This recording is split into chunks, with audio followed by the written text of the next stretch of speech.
সরিষার তেল দেখুন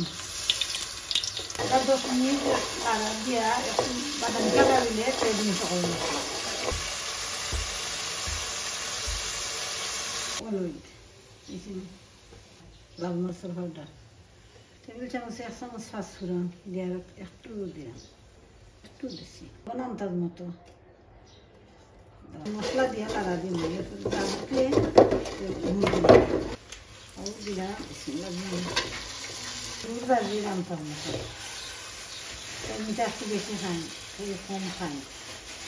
মিষ্টি লবণ জাল মিষ্টি লবণ নিলে একটু তোর জাল লাগে মজা লাগে বেশি গুঁড়ালে ভালো যাবা মাখিয়ে গুঁজা লই দিলে গুঁড়া গুঁড়া একবারে জালে নরম দিব একবারে গুঁড়া মিষ্টি দিলে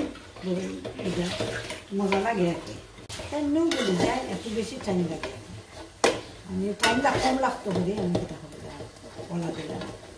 এরকম বেশ সবে পারে আমি কিন্তু আমার আম্মার কাছ থেকে মিঠাটা শিখছি আমার আম্মা এটা করতাম আমি চাই আমার আম্মার কথা দুইটা রাখতাম